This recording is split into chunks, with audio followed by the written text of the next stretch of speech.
ಈಗ ಡಿಸೈಡ್ ಮಾಡಿದ್ದೀನಿ, ಸಿಎಂ ಆಗ್ಬೇಕು. ಒಪ್ಪಿಕೊಂಡೋರು ದಡ್ಡರಲ್ಲ. ಆಕ್ಚುಲಿ ನಾನು ಗೆಲ್ಬೇಕು ಅಂತ ಬಂದಿರೋದು ಪ್ರಜೆಯಾಗಿ ಗೆಲ್ಬೇಕು ಅಂತ, ಜೀವನದಲ್ಲಿ ಚೆನ್ನಾಗಿರ್ಬೇಕು ಕೆಲಸ ಮಾಡಿ. ನನಗೆ ಇದೊಂದು ವಿಷಯ ಮಾತ್ರ, ನನಗೆ ಗೆಲುವು ಸೋಲಿಗೆ ಅರ್ಥನೇ ಸಿಗ್ತಾ ಇಲ್ಲ. ಇದು ಸಮಾಜಕ್ಕೆ ಸಂಬಂಧಪಟ್ಟಿರೋ ವಿಷಯ. ಉಪೇಂದ್ರ ಅವ್ರದೊಂದು ವ್ಯಕ್ತಿತ್ವ, ಉಪ್ಪಿ ಸರ್ ನಾನು ಪಾಟೀಲ್ ಇದೀನಿ ಅನ್ನೋದೊಂದು ಇದೆಯಲ್ಲ, ಅವ್ರಿಗೆ ಉಪೇಂದ್ರ ಕಾಣ್ತಾ ಇದ್ದಾರೆ. ಇನ್ನು ಉಪೇಂದ್ರ ಅವ್ರ ಕ್ವಾಲಿಟೀಸ್ ಕಾಣ್ತಾ ಇಲ್ಲ at this stage of Prajaakeeya ಅಂತೇಳಿ. ಇವಾಗ ಏನಾಗ್ಬಿಟ್ಟಿದೆ ಅಂದ್ರೆ ಸಿಎಂ ಆಗೋ ದೊಡ್ಡ ಸಾಧನೆ ಆಗೋಗ್ಬಿಟ್ಟಿದೆ. ಇವಾಗ ಸಿಎಂ ಆದ್ಮೇಲೆ ಏನ್ ಮಾಡ್ತಾರೆ ಸಾಧನೆ ಅಲ್ಲ, ಆದ ನೋಡೋ ಸಿಎಂ ಆತರ ಅಲ್ಲೂ ಅಲ್ಲ. ಇದು ಕ್ಯಾರೆಕ್ಟರ್ ಅರ್ಥ ಆಗ್ಬಿಟ್ಟಿದ್ರೆ ಸರ್, ಕೃಷ್ಣನ್ ದೇವಸ್ಥಾನನೇ ಬೇಕಾಗಿರಲಿಲ್ಲ, ಕೃಷ್ಣನ್ ಗುಣ ಇಟ್ಕೊಂಡು ಹೊಟ್ಟೋಗ್ಬಿಟ್ಟಿರೋರು. ಇದು ಭಾರತ ದೇಶ ಸರ್. ಡಿಸಾಲಿನೇಷನ್ ಪ್ಲಾನ್ ಮಾಡ್ತಾರಾ ಕೇಳಿ ಒಂದ್ ನಿಮಿಷ. ನೀವು ನನಗೆ ಕೆಲಸ ಕೊಡಕ್ ರೆಡಿ ಇಲ್ಲ, ಒಂದ್ ಚಾನ್ಸ್ ಕೊಡ್ರಿ ನಾನು ಮಾಡ್ತೀನಿ ಅಂತ. ಕನ್ಸಿಡರಿಂಗ್ ದಟ್ ಸರ್, ನೀವು ನಮ್ ಸೇವಕ ಸರ್. ಈಗ ಸರ್ ನನಗೆ ಅವ್ನು ಸರಿ ಇಲ್ಲ ಸರ್, ನಾನು ಇವತ್ತಿಗೆ ನನಗೆ ಗಂಜಿ ಸಮಸ್ಯೆ ಇದೆ, ಚಿನ್ನ ತಗೋಬೇಡಿ ಅಂತ ಹೇಳ್ತಾ ಇದ್ದೇನೆ. ಒಬ್ಬ ಮನುಷ್ಯ ಪೆಟ್ರೋಲ್ ಹಾಕ್ಸ್ಬೇಡಿ, ಮನೇಲಿ ವರ್ಕ್ ಮಾಡಿ ಅಂತ ನನಗೆ ಹಸಿವಿದೆ. ಸೊ ಇವತ್ತಿಗೆ ಏನ್ ಮಾಡ್ಲಿ ಅಂತ ನನಗೊಬ್ಬ ನಾಯಕ ಬೇಕಲ್ಲ ಆಲ್ಟರ್ನೇಷನ್ ಕೊಡಕ್ಕೆ. ನಿಮ್ ನಾಯಕ ಇದನ್ನಲ್ಲ ಸೆಲೆಕ್ಟ್ ಮಾಡಿರೋರು, ಎಲೆಕ್ಟ್ ಮಾಡಿರೋ ನಾಯಕರಿಂದ ಬೇಸತ್ತಿದ್ದೀನಿ ಸರ್. ಎಲೆಕ್ಷನ್ ಬಂದಾಗ ಮಾತಾಡಿ ಸ್ವಾಮಿ ನೀವು. ಅಂದ್ರೆ ನಮ್ಮ ಪ್ರಜಾಕೀಯ ವೋಟ್ ಮಾಡಿ ನನ್ನನ್ನ ವಿಧಾನಸೌಧದಲ್ಲಿ ಅಂದ್ರೆ ನಮ್ಮಂಥವ್ರನ್ನ ಕೂರಿಸಿ ನಾನು ಆಮೇಲೆ ಉತ್ತರ ಕೊಡ್ತೀನಿ ಅದು ಹೇಳ್ತಾ ಇಲ್ಲ. Are you asking for blind game? Sir ನಿಮ್ಗೆ ಯಾವ್ದು ಕಾರ್ಪೊರೇಟ್ ಕಂಪನಿಗಳು ಅಪ್ರೋಚ್ ಮಾಡಿಲ್ವಾ ಸರ್, ನಾವು ಇಷ್ಟು ಫಂಡ್ ಕೊಡ್ತೀವಿ ಎಲೆಕ್ಷನ್ ಮಾಡ್ಕೊಡಿ? ಇಲ್ಲ, ನಾನು ಪಾರ್ಟಿಗೆ ಪ್ಲಾನ್ ಬಿ ಆಗಿ ಪ್ಲಾನ್ ಸಿ ಆಗಿ ಅಂತ ನಾನು ಹೇಳ್ತಿರೋದು ಕೇಳಿದ್ರೇನೆ ಹತ್ರ ಬರಲ್ಲ. ನಾನ್ ಗೆಲ್ತೀನಿ ಅನ್ಲಿ, 4 ಜನ ಬರ್ತಾರೆ ಗೆಲ್ಲೋರು. ವೋಟರ್ಸ್ ಸಮಸ್ಯೆ ಅಂತ ನಾನು ಹೇಳ್ತಿಲ್ಲ. ಕೆಲವು ವೋಟರ್ಸ್ಗಳು ಈ ಡೌಟ್ಗಳು ಕೇಳ್ತಾರಲ್ಲ, ಅವ್ರ ಡೌಟೇ ಸಮಸ್ಯೆ ಅಂತ ಹೇಳ್ತಾ ಇರೋದು. ನನಗೇನ್ ಡೌಟ್ ಇಲ್ಲ ಸರ್ ನಿಮ್ ಬಗ್ಗೆ. ಬಟ್ ಡೌಟ್ ಇಲ್ಲ ಅಂದ್ರೆ ಸಮಸ್ಯೆನೇ ಇರಲ್ಲ ನಿಮ್ಗೆ. ಅರ್ಥ ಆಯ್ತಾ? ಏನ್ ಹೇಳಿ, ಬೂತ್ ಲೆವೆಲ್ ರೆಡಿ ಮಾಡಿದ್ರು ಉಪೇಂದ್ರ, ನೆಕ್ಸ್ಟ್ ಸಿಎಂ ಆಗ್ತಾರೆ ಅವರು. ಹೇಳಿ, ಈ ಬುದ್ಧಿವಂತರು ಮಾಡೋ ಬುದ್ಧಿವಂತಿಕೆ ಇದು.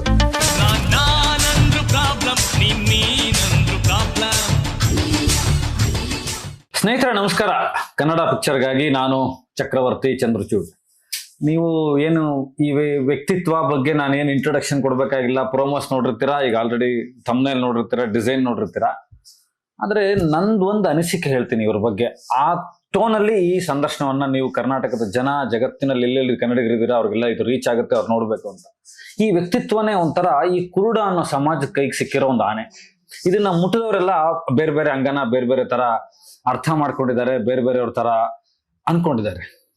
ಆದ್ರೆ ಇವರು 3 ರಿಯಾಕ್ಟಿವ್ ಸೆಂಟೆನ್ಸ್ಗಳಲ್ಲಿ ಕರ್ನಾಟಕ ಅಲ್ಲ ಜಗತ್ತನ್ನು ಕೂಡ ಗೆಲ್ಲುವಂತ ಶಕ್ತಿ ಇದೆ. ನಾನಂತೂ ತುಂಬಾ ಉತ್ಸಾಹದಾಯಕವಾಗಿ, ತುಂಬಾ ಕುತೂಹಲಕಾರಿಯಾಗಿ ಅವರೆಷ್ಟು ಸರಣಿ ಇಂಟರ್ವ್ಯೂಗಳನ್ನ ಕೊಡ್ತಾ ಇದ್ರು, ಮಾತಾಡ್ಸ್ಲೇಬೇಕು ಸರ್ನ ಅಂತ ಬಂದಿದ್ದೀನಿ. ಇವ್ರದ್ದು 3 ರಿಯಾಕ್ಷನ್ ಇದೆ, ನಿಮಗಿದು ಗೊತ್ತಿರುತ್ತೆ. ಹೌದಾ ಗುರುವೆ ಅಂತಾರೆ ಫಸ್ಟ್, ಹೌದು ಗುರುವೆ ಅಂತಾರೆ. ಇನ್ನೂ ಎಳೆದಾಡಿದ್ರೆ ಇದ್ ನಂಗೆ ಗೊತ್ತೇ ಇಲ್ವಲ್ಲ ಗುರುವೆ ಅಂತಾರೆ. ಈ ಹೌದಾ ಗೊತ್ತೇ ಇಲ್ವಲ್ಲ ಗುರುವೆ ಅನ್ನೋ 3ರಲ್ಲಿ ಇವರು ಇಡೀ ಕರ್ನಾಟಕನ ಆವರಿಸ್ಕೊಂಡಿದ್ದಾರೆ. 3 ಗೆದ್ದಿದ್ದಾರೆ. ಇದು ಇವರ ಸಿಂಬಾಲಿಕಲಿ ಇವರ ಕ್ಯಾರೆಕ್ಟರೈಸೇಷನ್. ಯಾಕೆಂದ್ರೆ ಭಯ ಯಾರಿಗಿರಲ್ವೋ ಅವ್ರು ಮಾತ್ರ ಬಯಲಾಗ್ಬೋದು. ಅಂಥ ಒಂದು ಬಯಲನ್ನ ನಿಮ್ಮೆದುರುಗಡೆ ಇವತ್ತು ತರ್ತಾ ಇದ್ದೀವಿ, ಮಾತಾಡಿಸ್ತಾ ಇದ್ದೀವಿ. ಬೇರೆ ಯಾರು ಅಲ್ಲ, ಪ್ರಜಾಕೀಯದ ಸಂಸ್ಥಾಪಕರು, ಅಧ್ಯಕ್ಷರು, ರಿಯಲ್ ಸ್ಟಾರ್, ತುಂಬಾ ವಿಚಾರಗಳಲ್ಲಿ ಗುರು ಸಮಾನರು. ಗುರುವೇ ನಮಸ್ಕಾರ, ಕಾರ್ಯಕ್ರಮಕ್ಕೆ ಸ್ವಾಗತ. ನಮಸ್ಕಾರ. ನೋಡಿ, ಅದೇ ನಿಮ್ ಸ್ಪೆಷಾಲಿಟಿ. ನೀವು ಮಾತಾಡೋದು ನೋಡಿ ಯಾವ ತರ. ನಾನೇ ನಿಮ್ಮನ್ನೇ ಇನ್ನೂ ಒಂದು ಅರ್ಧ ಗಂಟೆ ಮಾತಾಡೋಕೆ ಕೇಳ್ತಿದ್ದೆ, ಅಷ್ಟು ಅದ್ಭುತವಾಗಿ ಮಾತಾಡ್ತೀರಾ. ಅದನ್ನ ನಿಮ್ದೇ ಅದೊಂದು ವಿಶ್ಲೇಷಣೆ. ಸರ್ ಫಸ್ಟ್ ಸರ್ ನಿಮ್ ಬಗ್ಗೆ ನಾನು ಯೋಚನೆ ಮಾಡಿದ್ದು ಒಂದು ಥಾಟ್ ಪ್ರೊಸೆಸ್ ಹೇಳ್ತೀನಿ ಸರ್. ನಾನು ಲಂಕೇಶ್ ಪತ್ರಿಕೆಯಲ್ಲಿ ಅವಾಗ ಕೆಲಸ ಮಾಡ್ತಾ ಇದ್ದೆ. ಆಮೇಲೆ ಐಶ್ವರ್ಯ ನಿಮ್ ಸಿನಿಮಾಗೆ ನಾನು ಕೆಲಸ ಮಾಡಿದೆ. ಇದೆರಡು ನಿಮ್ಮ ಮನೆಗೆ ಬಂದಾಗ ಸರ್, ಸ್ಕೇರಲ್ಲಿ ಮನೆಗೆ ಬಂದಾಗ ಫಸ್ಟ್ ನೀವು ಅಸಿಸ್ಟೆಂಟ್ ಡೈರೆಕ್ಟರ್ ಆಗಿದ್ದು ಒಂದು ಫೋಟೋ ಇತ್ತು. ಅವಾಗ ಒಂದು ಶೇಪಲ್ಲಿ ಇದ್ರಿ. ಅದಾದ್ಮೇಲೆ ಕಾಶಿ ಸರ್ ಜೊತೆ ಇದ್ದಿದ್ದು. ಅದಾದ್ಮೇಲೆ ಡೈರೆಕ್ಟರ್ ಆಗಿದ್ದು ಒಂದು ಫೋಟೋ ಇತ್ತು. ಅದಾದ್ಮೇಲೆ ನೀವು ಹೀರೋ ಆಗಿದ್ದು, ಸೂಪರ್ ಸ್ಟಾರ್ ಸಿನಿಮಾ ಇರ್ಬೋದು, ಬೇರೆ ಬೇರೆ ಸಿನಿಮಾಗಳು ಪೋಸ್ಟ್ ಇತ್ತು. 4ನೇ ಫ್ಲೋರಿಗೆ ಬಂದ್ರೆ ಈ ಲಿಫ್ಟ್ ಅಲ್ಲಿ ಬಂದವ್ರಿಗೆ ಇದು ಅರ್ಥ ಆಗ್ತಿರ್ಲಿಲ್ಲ, ಮೆಟ್ಲ ಮೇಲೆ ಬಂದವ್ರಿಗೆ ಇದು ಅರ್ಥ ಆಗ್ತಾ ಇತ್ತು. ಕೊನೆ ಫ್ಲೋರಿಗೆ ಬಂದ್ವಿ ಸರ್.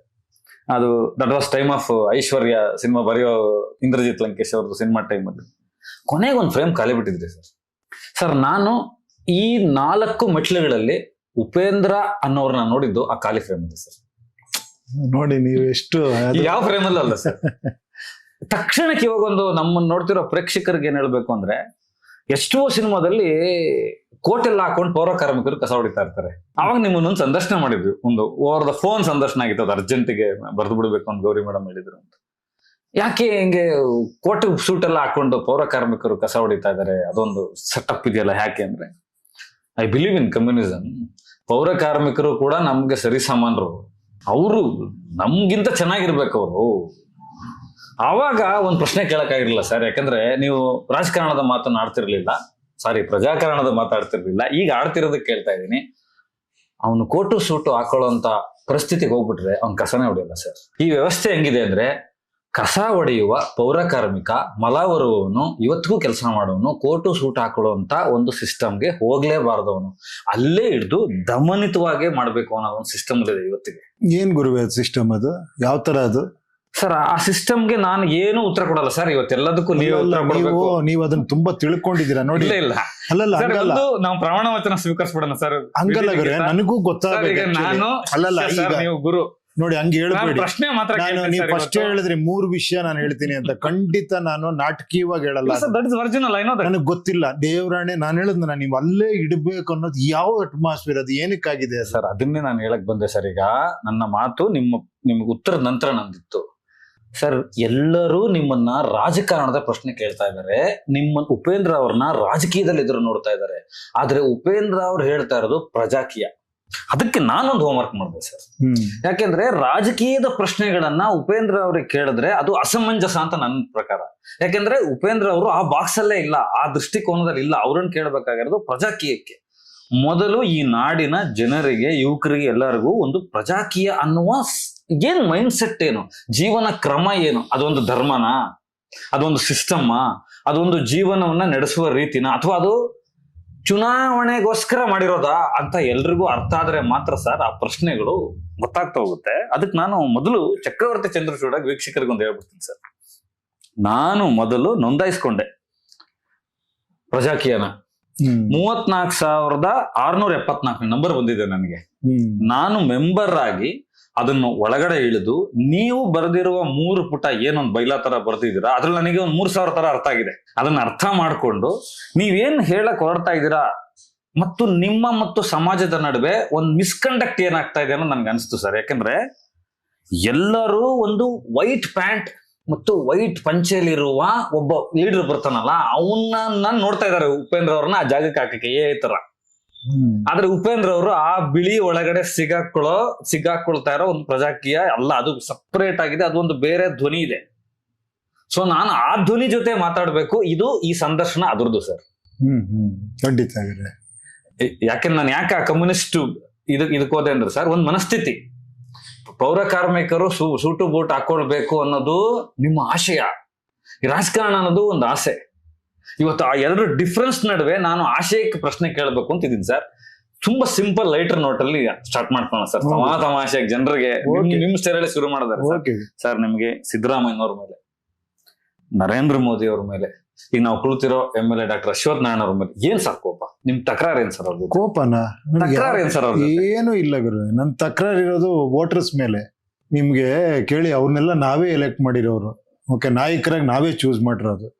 ಅವ್ರ ಕೈಲಾದಷ್ಟು ಅವ್ರು ಇದು ಒಳ್ಳೊಳ್ಳೆ ಕೆಲಸಗಳು ಮಾಡ್ತಿದ್ದಾರೆ, ಅದ್ರ ಬಗ್ಗೆ ನಾವು ಮಾತಾಡಬಾರ್ದು, ಯಾಕಂದ್ರೆ ಅವರು ಅನುಭವಿಗಳು ಮಾಡ್ತಾ ಇದ್ದಾರೆ. ನಾನು ಹೇಳ್ತಿರೋದು ಈ ರಾಜಕೀಯ ಪ್ರಜಾಕೀಯ ಸುಮ್ಮನೆ ಹೆಸರು ಬದಲಾಯಿಸಿಲ್ಲ ಗುರುವೆ. ಅದನ್ನ ಪ್ರಜಾಪ್ರಭುತ್ವದಲ್ಲಿ ರಾಜಕೀಯ ಯಾಕೆ ಅಂತ, ಪ್ರಜಾಪ್ರಭುತ್ವದಲ್ಲಿ ಪ್ರಜಾಕೀಯ ಇರಬೇಕು. ಪ್ರಜೆಗಳೇ ಪ್ರಭುಗಳು, ಇದೇನಾಗ್ಬಿಟ್ಟಿದೆ, ಪ್ರಜೆಗಳೇ ಪ್ರಭುಗಳು ಅನ್ನೋದು ಏನಾಗ್ಬಿಟ್ಟಿದೆ. ಒಬ್ಬ ಪ್ರಜೆ ಪ್ರಭು ಆಗೋದನ್ನ ಪ್ರಜಾಪ್ರಭುತ್ವ ಅನ್ಕೊಂಡ್ಬಿಟ್ಟಿದ್ದಾರೆ. ನನ್ನ ಪ್ರಕಾರ ಎಲ್ಲ ಪ್ರಜೆಗಳು ಪ್ರಭುಗಳಾಗುವಂತ ಒಂದು ಪದ್ಧತಿ ಇದು ಸಂವಿಧಾನ ಅಲ್ವಾ? ಎಲ್ಲರಿಗೂ ವೋಟಿಂಗ್ ರೈಟ್ಸ್ ಇದೆ. ಎಲ್ಲರೂ ಸೇರಿ ಒಬ್ಬನ್ನ ಅಭ್ಯರ್ಥಿನ ಆಯ್ಕೆ ಮಾಡಿ ಕಳಿಸ್ತಾರೆ. ಈಗ ಏನಾಗ್ಬಿಟ್ಟಿದೆ, ಅವನ ಆಯ್ಕೆ ಅನ್ನೋದು ಹೋಗ್ಬಿಟ್ಟು ಅವ್ನ ಗೆಲುವು ಸೋಲು, ಸರ್ ಅವ್ರು ಗೆದ್ರು ಸರ್, ಇವ್ರು ಗೆದ್ರು ಸರ್, ಆ ಪಕ್ಷ ಗೆಲ್ತು, ನೀವ್ ಗೆಲ್ತೀರಾ ಸೋಲ್ತೀರಾ. ನಾವು ಮಾತಾಡ್ತಿರೋದಕ್ಕೂ ಅಲ್ಲಿರೋ ಸಿಸ್ಟಮ್ಗೂ ಸಂಬಂಧನೇ, ನಾವೇ ದೂರ ಔಟಾಗಿದ್ದೀವಿ ಅದರಿಂದ. ಇಲ್ಲ, ಆಯ್ಕೆ ಪ್ರಕ್ರಿಯೆ ಇದೆ ಅಷ್ಟೇ. ನಾನೊಬ್ಬ ಸೇವಕನ ಆಯ್ಕೆ ಮಾಡ್ತೀನಿ, ಅವನಿಗೊಂದು ಸಂಬಳ ಇದೆ, ಅವನಿಗೆ ಫೆಸಿಲಿಟಿ ಕೊಡ್ತೀವಿ, ಎಲ್ಲವೂ ಕೊಡ್ತೀವಿ, ಅವನು ಈ ತರ ಕೆಲಸ ಮಾಡಬೇಕು ಅಂತ. ಓಕೆ, ಅವಾಗೆಲ್ಲ ಏನಿತ್ತು, ಟೆಕ್ನಾಲಜಿ ಇರಲಿಲ್ಲ, ಗ್ರಾಮ ಸಭಾ, ಈ ಸಭಾ, ಜನಗಳನ್ನ ಸೇರಿಸ್ಬೇಕು, ಅವ್ರ ಹತ್ರ ವಿಚಾರ ತಿಳ್ಕೊಬೇಕು. Is like A post man ಅಲ್ವಾ? ಇಲ್ಲೊಂದು ಅಡ್ಮಿನಿಸ್ಟ್ರೇಟಿವ್ ಸ್ಟ್ರಕ್ಚರ್ ಇದೆ, ಏನ್ ಹೇಳಿ, ಅನುಭವಿಗಳಿದ್ದಾರೆ, PhD ಮಾಡಿರೋರು ಇದ್ದಾರೆ, ಅದೊಂದು ಕ್ರೊನಾಲಜಿ ಇದೆ, ಒಂದು ಸ್ಟೀಲ್ ಫ್ರೇಮ್ ವಿಕೇಂದ್ರೀಕರಣ. ಇವರು ನಾನು ಜನಗಳಿಗೆ ತಗೊಂಡೋಗಿ ಅಲ್ಲಿ ವಿಷಯ ಕೊಟ್ಟು ಅಲ್ಲಿ ಏನಾಗುತ್ತೆ ಆಗಲ್ವಾ ತಿಳಿದ್ ನಾನು ಇವ್ರಿಗೆ ನಾನು ಪೋಸ್ಟ್ ಮ್ಯಾನ್ ತರ ಕೆಲಸ ಮಾಡ್ಬೇಕು ಅಷ್ಟೇ. ಇಲ್ಲಿ ನನ್ನ ನಾಯಕ ಮಾಡ್ಬಿಟ್ಟು, ನಾಯಕ ಯಾಕೆ ಮಾಡಿದ್ದಾರೆ, ನೀವು ಪ್ರಚಾರ ಮಾಡಿದ್ರೆ ಮಾತ್ರ ನೀವು ನಮಗೆ ಕಾಣಿಸ್ತೀರಾ, ಅವಾಗ ಏನಾಗುತ್ತೆ, ಪ್ರಚಾರಕ್ಕೆ ಸುಮ್ಮನೆ ಆಗತ್ತಾ, ಅದಕ್ಕೆ ಹಣ ಖರ್ಚಾಗೇ ಆಗುತ್ತೆ. ಅದು ಇವಾಗ ಎಲ್ಲಿಗೆ ಬಂದು ನಿಂತಿದೆ, ಇನ್ವೆಸ್ಟ್ಮೆಂಟ್ ಅದು ಈಗ ಎಲ್ಲಿಗೆ ಬಂದಿದೆ, ಸಾವಿರಾರು ಕೋಟಿಗೆ ಬಂದ್ಬಿಟ್ಟಿದೆ. ಸೊ ಅವಾಗ ಯಾರು ಬರ್ತಾರೆ ಇಲ್ಲಿ? ದೊಡ್ಡವರೇ ಬರ್ತಾರೆ. ಸಾಮಾನ್ಯರು ಎಲ್ಲಿ ಬರಕ್ ಸಾಧ್ಯ ಇಲ್ಲಿ? ಸರ್ ನಿಮ್ಗೆ ಯಾವ್ದು ಕಾರ್ಪೊರೇಟ್ ಕಂಪನಿಗಳು ಅಪ್ರೋಚ್ ಮಾಡಿಲ್ವಾ ಸರ್, ನಾವ್ ಇಷ್ಟು ಫಂಡ್ ಕೊಡ್ತೀವಿ ಎಲೆಕ್ಷನ್ ಮಾಡ್ಬಿಡಿ, ಇಲ್ಲ, ನಾನು ಹೇಳ್ತಿರೋ ಪಾರ್ಟಿಗೆ ಪ್ಲಾನ್ ಬಿ ಆಗಿ ಪ್ಲಾನ್ ಸಿ ಆಗಿ ಅಂತ? ನಾನು ಹೇಳ್ತಿರೋದು ಕೇಳಿದ್ರೇನೆ ಹತ್ರ ಬರಲ್ಲ. ನಾನ್ ಗೆಲ್ತೀನಿ ಅನ್ಲಿ, 4 ಜನ ಬರ್ತಾರೆ ಗೆಲ್ಲೋರು. ಇಲ್ಲಿ ಗೆಲ್ಲಕ್ ಬರೋರು ಜಾಸ್ತಿ. ಇವನ್ ನನಗ್ ಸಮಸ್ಯೆನೂ ಅದೇ.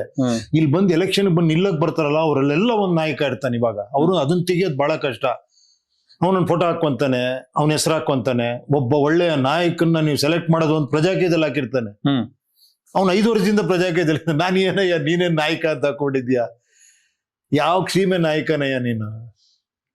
ಸರಿಗ ನನಗೂ ಏನೇನ್ ನಡೆದಿದೆ ಗೊತ್ತು, ನಿಮಗೆ ಅದನ್ನ ಅನುಭವಿಸ್ತಾ ಇರೋರು ಗೊತ್ತಿರೋದ್ರಿಂದ sir, I know that national ಪಾರ್ಟೀಸ್ಗಳು ನಿಮ್ಮನ್ನ ಅಪ್ರೋಚ್ ಮಾಡುದು, ಇದಕ್ಕೆ ನಾನೇ ವಿಟ್ನೆಸ್ ಇದ್ದೀನಿ. ಅದು ನಿಮ್ಗೆ ಇವತ್ತು ನೇರವಾಗಿ ಕ್ಯಾಮ್ರಾ ಎದುರಿಗೆ ಹೇಳ್ತಾ ಇದ್ದೀನಿ ಅಷ್ಟೇ.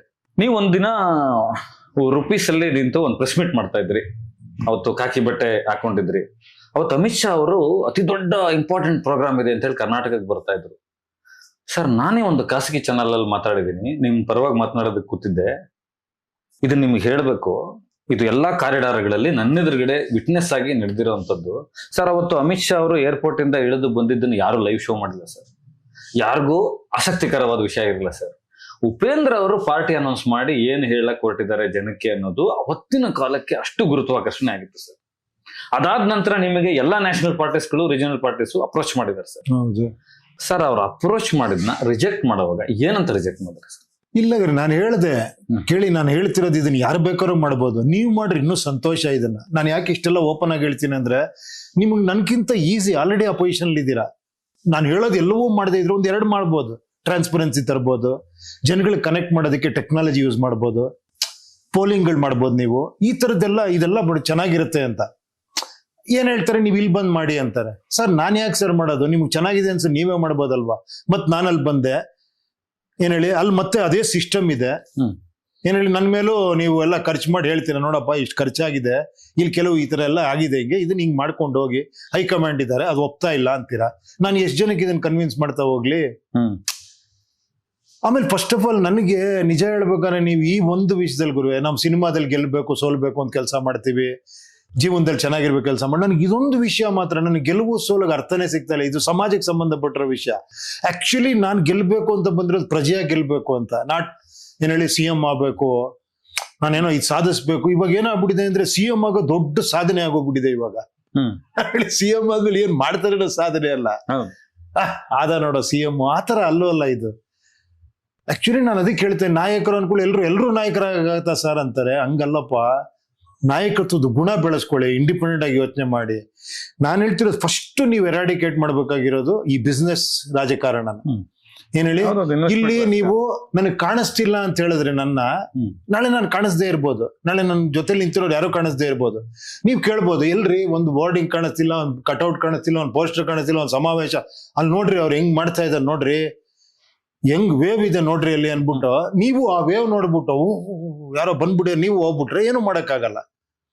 ಅರ್ಥ ಆಯ್ತಾ?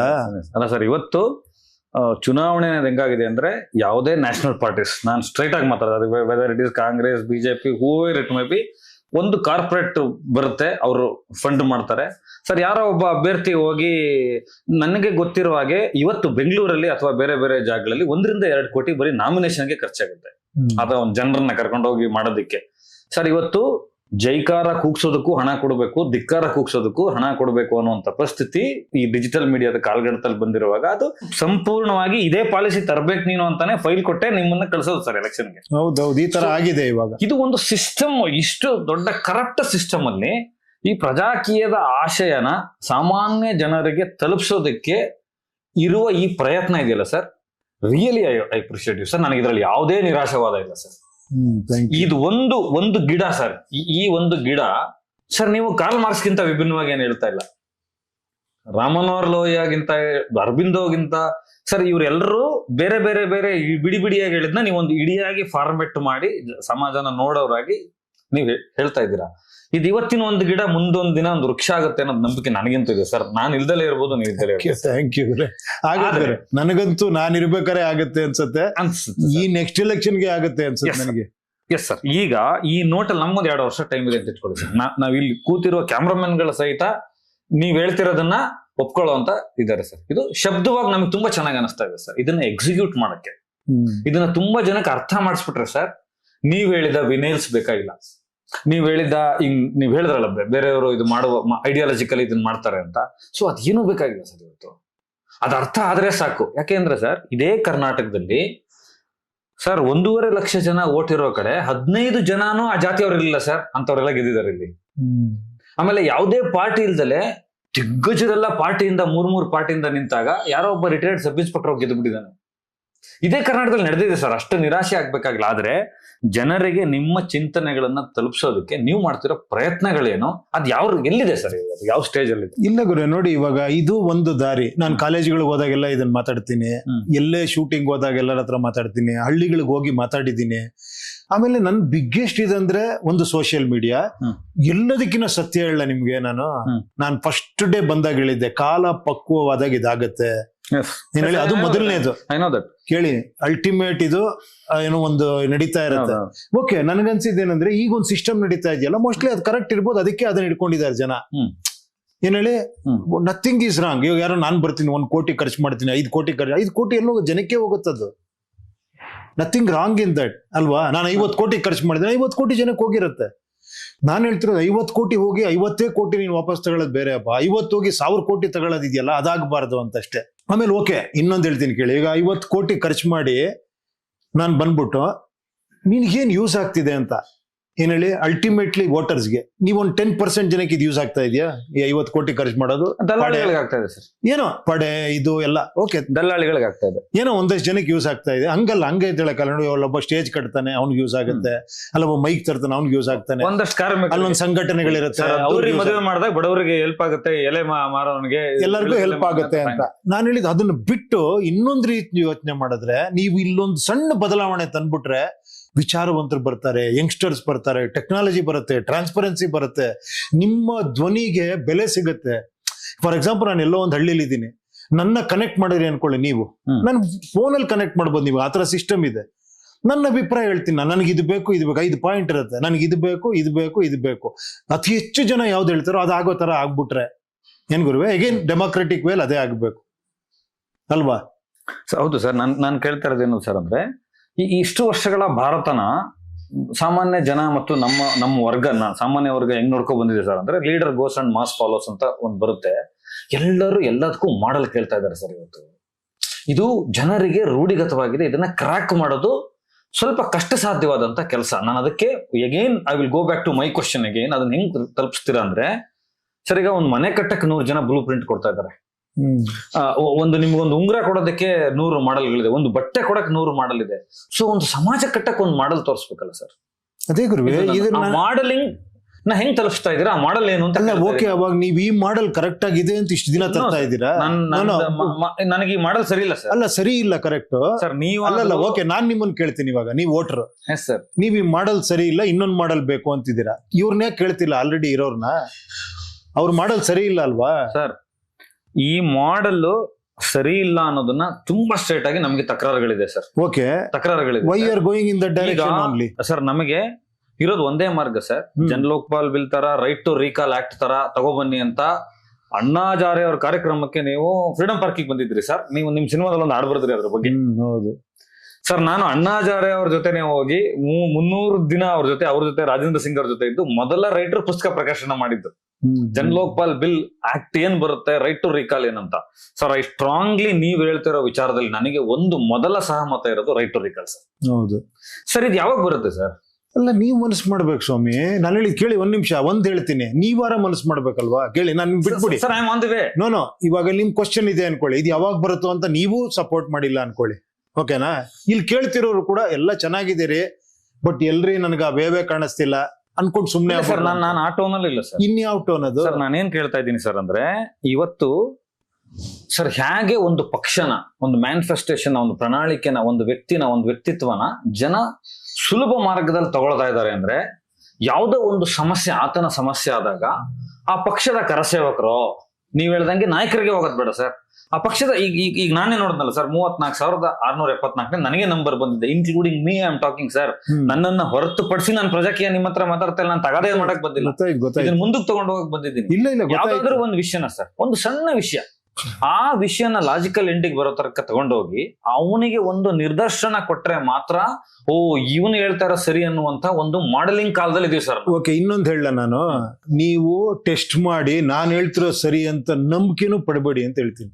That is also wrong. ಒಂದ್ ನಿಮಿಷ ಹೇಳ್ತಿಲ್ಲ ಸರ್, ಇಲ್ಲ ನಾನು ಯಾರ ಬಗ್ಗೆನಾರು ತಗೊಳ್ಳಿ, ನಾನಲ್ಲ ನೀವಲ್ಲ, ನನ್ಗೊಂದು ಮಾಡೆಲ್ ಬೇಕು, ಓ ಈಗ ಡಿಸೈಡ್ ಮಾಡಿದೆ ಇವನ್ ಕರೆಕ್ಟ್ ಅಂತ ಫುಲ್ ಸಪೋರ್ಟ್ ಕೊಟ್ಬಿಡ್ತೀನಿ. ನಾನಲ್ಲ, ನಂಬಲೇಬೇಡಿ, 5 ವರ್ಷ ನಂಬಲೇಬೇಡಿ ಸರ್. ಕೇಳಿ ಒಂದ್ ನಿಮಿಷ, ನಾನು ಹೇಳ್ತೀನಿ ಏನು, ನಾನ್ ಕೆಲ್ಸ ಕೊಡ್ತೀನಿ ನಿನಗೆ, ಓಕೆನಾ, ನೀನ್ ಈಗ ಬಾ ಅಂತ ಕೇಳ್ತಾ ಇಲ್ಲ. ನೀನ್ ಕೆಲಸ ಕೊಟ್ರ ಮೇಲೆ ಕಂಟಿನ್ಯೂಸ್ ಆಗಿ ಬರ್ತೀಯ ನನ್ನ ಹತ್ರ, ನನ್ ಟಚ್ ಅಲ್ಲಿ ಇರ್ತೀಯಾ, ನನ್ ಕೆಲ್ಸಗಳು ಮಾಡ್ತೀಯಾ, ಟ್ರಾನ್ಸ್ಪರೆನ್ಸಿ ತರ್ತೀಯಾ, ನನ್ ವರದಿ ಕೊಡ್ತೀಯಾ. ಈ ಕ್ವಶನ್ ಹಾಕಿ ಮಾಡಿ ಅವ್ನ್ ಮತ್ತೆ ಮಾಡಕ್ಕಾಗಲ್ಲ. ನೀನ್ ಕೆಲಸ ಮಾಡಿದ್ರೆ ರೈಟ್ ಟು ರೀಕಾಲ್ ಮಾಡ್ತೀವಿ. ರೈಟ್ ಟು ರೀಕಾಲ್ ಯಾವ ಬೇಸಿಸ್ ಮೇಲೆ ಮಾಡ್ತೀರಾ ನೀವು? ಸುಮ್ನೆ ಮಾಡಕ್ಕಾಗಲ್ಲ. ಅದಕ್ಕೊಂದು ಏನೋ SOP ಬೇಕು, ಸ್ಟ್ಯಾಂಡರ್ಡ್ ಆಪರೇಟಿಂಗ್ ಪ್ರೊಸೀಜರ್ ಬೇಕು. ಇದೇ ಪದ್ಧತಿಲಿ ಒಂದು ಕಾರ್ಪೊರೇಟ್ ಕಂಪನಿ ತರ ಟಿಕೆಟಿಂಗ್ ವ್ಯವಸ್ಥೆಗಳಿದೆ, ಬ್ಲಾಕ್ ಚೈನ್ ಟೆಕ್ನಾಲಜಿ ಇದೆ. ಇವೆಲ್ಲ ತಂದು ಸುಮ್ನೆ ನನ್ ಕೆಲಸ ಏನಿಲ್ಲ, ನೀವೇನು ಎಲ್ರೂ ಕೆಲಸ ಮಾಡಿ ಎಲ್ರೂ CM ಅಲ್ಲ. ನಾನು ಹೇಳಿದ್ ನನ್ ಒಂದು ನೋಟಿಫಿಕೇಶನ್ ಬರುತ್ತೆ, ಎಸ್ ಆರ್ ನೋ ನಾನು ಹೊಡಿತೀನಿ ಓದ್ಬಿಟ್ಟು, ಇಷ್ಟೇ ನಾನು ಮಾಡ್ಬೇಕಾದ ಕೆಲಸ ವೋಟರ್ ಆಗಿ. ಯಾಕಂದ್ರೆ ನಾನು ಜವಾಬ್ದಾರಿ ತಗೊಳ್ಳೇಬೇಕು ಇಲ್ವಾ ಸರ್? ನಿಮ್ಗೊಂದು ಜ್ಞಾಪಿಸ್ತೇನೆ sir, between that I differ with this sir. ಇದೇ ವಿಷಯ ನೀವೇನ್ ರೈಟ್ ಟು ರಿಕಾಲ್ ಹೇಳಿದ್ರು ತುಂಬಾ ಇಂದ ಸರ್, ಒಂದು 15 ವರ್ಷಗಳಿಂದ ಇಂಡಿನಲ್ಲಿ ಕರ್ನಾಟಕದಲ್ಲೇ ರೈಟ್ ಟು ರಿಕಾಲ್ ಜನ ಕೇಳಿದ್ರು ಸರ್. ಒಬ್ರು MLA ವಿರುದ್ಧ ನಾವು ರೈಟ್ ಟು ರಿಕಾಲ್ ಮಾಡ್ತಾ ಇದೀವಿ, ಈಗೇನ್ ವೋಟ್ ಮಾಡಕ್, ಆದ್ರೆ ನಮ್ಮಲ್ಲಿ ಅವಕಾಶ ಇರ್ಲಿಲ್ಲ. ನಾನ್ ಏನ್ ಕೇಳ್ತಾ ಇದ್ದೀನಿ ಸರ್ ಅಂತಂದ್ರೆ, ಸರ್ ಈಗ ಈ ಸಮಾಜದಲ್ಲಿ ನಡೀತಾ ಇರತಕ್ಕಂತ, ಈ ಜಗತ್ತಲ್ಲಿ ನಡೀತಾ ಇರತಕ್ಕಂತ ಯಾವುದೇ ಇಶ್ಯೂನ ನೀವು ಅಟೆಂಡ್ ಮಾಡಲ್ಲ. ಆ ಇಶ್ಯೂನ ಹೀಗೆ ನೋಡ್ಬೇಕಾಗಿತ್ತು ಅಂತ ನೀವು ಪ್ರಾಕ್ಟಿಕಲ್ ಅಪ್ರೋಚ್ ಮಾಡಲ್ಲ. ನೀವು ಬೀದಿಗಿಳಿದು ಅಥವಾ ನಿಂತು ನಿಮ್ಮ ವಾಯ್ಸ್ ಔಟ್ ಮಾಡಿ ಇದನ್ನ ಫಿಗರ್ ಔಟ್ ಮಾಡಿ ಅದಕ್ಕೆ ಸೊಲ್ಯೂಷನ್ ಕೊಡಲ್ಲ. ಇವಾಗ ಒಂದ್ ನಿಮಿಷ, ಅದನ್ನೇ ನಿಮ್ಮನ್ನ ಇಲ್ಲೇ ಕೇಳ್ಬಿಡ್ತೀನಿ. ಈಗ ಫಿಗರ್ ಔಟ್ ಮಾಡಿ ಸೊಲ್ಯೂಷನ್ ಕೊಟ್ಟವ್ರು ಇದಾರ? ಯಾರು ಸರ್? ಇದಾರ ಅಂತ ಕೇಳ್ತಿರೋದು? ಇದಾರೆ ಸರ್, ತುಂಬಾ ಜನ. ಅವ್ರಿಗೆ ಸಪೋರ್ಟ್ ಮಾಡಿ. No there the matters ends. If you like somebody, ಒಬ್ಬ ಬರ್ತೀಯನಯ ಹೋರಾಟ ಮಾಡಿ ಸೊಲ್ಯೂಷನ್ ಕೊಡ್ತಾ ಇದ್ದಾನೆ ಅಲ್ಲಲ್ಲೇ, ಖಂಡಿತ ಸಪೋರ್ಟ್ ಮಾಡಿ. ನಂದು ತಪ್ಪಿರ್ಬೋದು ನಾನು ಮಾಡ್ತಿರೋದು. ನಾನು ಅದನ್ನೇ ಇನ್ನೊಂದು ರೀತಿ ಹೇಳ್ತೀನಿ, ನೀವೇನ್ ಮಾಡ್ತಿದ್ದೀರಾ ಅಂತ ಕೇಳ್ತೀನಿ ಆಸ್ ಎ ವೋಟರ್. ಕೇಳಿ ಒಂದ್ ನಿಮಿಷ, ನೀವು ಪ್ರತಿಯೊಂದು ಇನ್ನೊಬ್ಬರಿಂದ ಬಯಸೋದೇ ಆಗ್ಬಿಟ್ಟಿದೆ ನಮ್ಗೆ. ಏನ್ ಹೇಳಿ, ನನ್ನ ಜೀವನ ಹೆಂಗಿದೆ, ಅವ್ನು ಯಾರೋ ಬಂದು ಎಲ್ಲ ಬದಲಾವಣೆ ನೋಡಕ್. ಓಕೆ ಅಪ್ಪ, ನಾನ್ ನಿನ್ನೆ ಕೇಳ್ತೀನಿ, ನೀನೇನ್ ಮಾಡ್ತಾ ಇದ್ಯಾ?